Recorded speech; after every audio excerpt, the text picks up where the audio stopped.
Today, roughly 175 Americans will die from fentanyl poisoning. Many of them won't even know that they've taken the fentanyl. They'll think they've taken Xanax for anxiety or oxycodone for pain. So that's what Devin Anderson, you'll see his picture here in a minute, of Shelby, Iowa, thought when he took a fentanyl pill marked like an oxy. Devin had fought hard for his sobriety. He had enrolled in treatment and moved back home, but he was struggling with anxiety. To cope, he took a pill from a friend.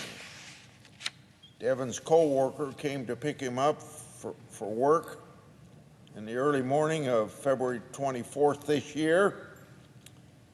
Devin wasn't ready, so his co-worker called him. When Devin didn't answer, he called again. Devin's 14-year-old brother heard the phone ringing. He went downstairs to investigate and found Devin unresponsive. Devin was 23 years old when he died. His mom wants you to know that Devin was a kind person and he was loved by his friends. In 2021, fentanyl killed more Americans between the ages of 18 and 45 than any other cause. That is more than COVID-19, cancer, or car accidents combined. 6 months ago, I stood where I am now and asked for a permanent solution for fentanyl scheduling. Today, we're absolutely no closer to a permanent solution than we were back then 6 months ago. And while Congress has been waiting to take action, the cartels have not. The cartels have simply rebranded, coloring fentanyl like candy to addict Americans' children.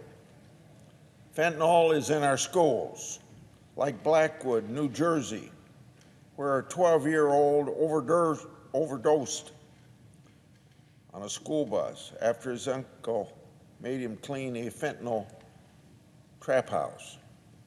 Or Chipman High School, California, where a 13-year-old brought 150 fake parasite pills laced with fentanyl, with 4 out of every 10 fake pills containing a potential legal dosage of fentanyl. Both of these schools are hours away from the Mexican border.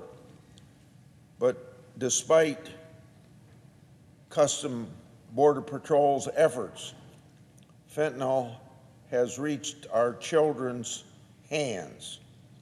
So when Vice President tells the press that our border is secure, we all know that's just plain wrong and irresponsible. And that attitude that the border is secured ends up killing. In the federal government's absence, parents like Arletha and Robert Gilliam have been forced to fill the void. Their daughter, Sierra, died last month because of fentanyl, and you see Sarah right here. By all accounts, Sierra had a big heart. As her dad puts it, if you were in a bad mood, Sarah would make sure that that bad mood didn't last very long.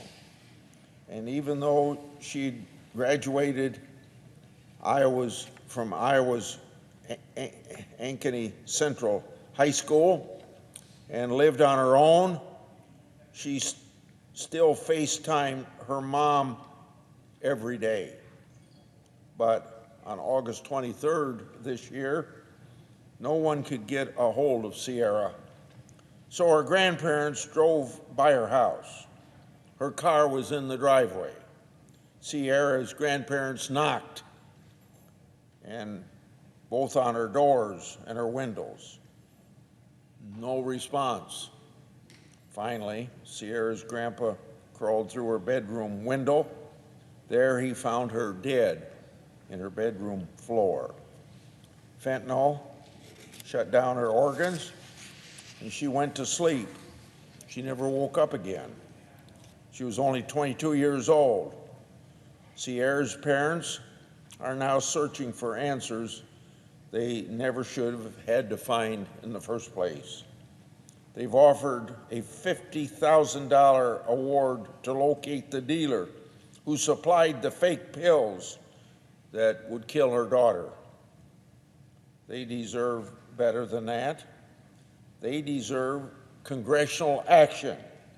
And they deserved it in 2017 when the DEA, Drug Enforcement Administration, first scheduled fentanyl.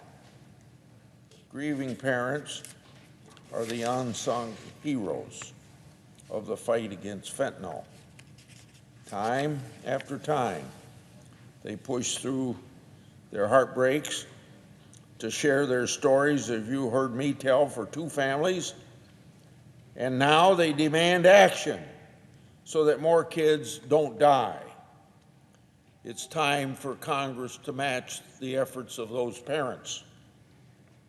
The Department of Justice has been very clear, quote, "The permanent scheduling of FRS is critical to the safety and health of our communities, and class-wide scheduling provides a vital tool to combat overdose deaths in America," end of quote from the Department of Justice.